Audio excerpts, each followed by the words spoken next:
petroleum.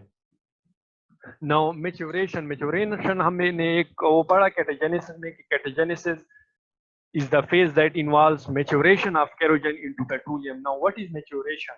Maturation in simple words, it is conversion of sedimentary organic matter into petroleum, or it refers to the degree of maturity जो है एक होता है process of conversion of sedimentary organic matter into petroleum.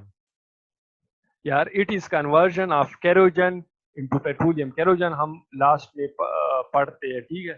Last topic जो है वो हमारा केरोजन का है.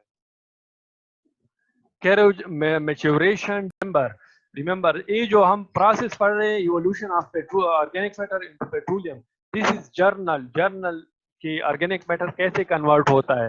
ये अब हो सकता है कि यहाँ पे ऑयल बिल्कुल ना बने या कम बने as compare to the gas.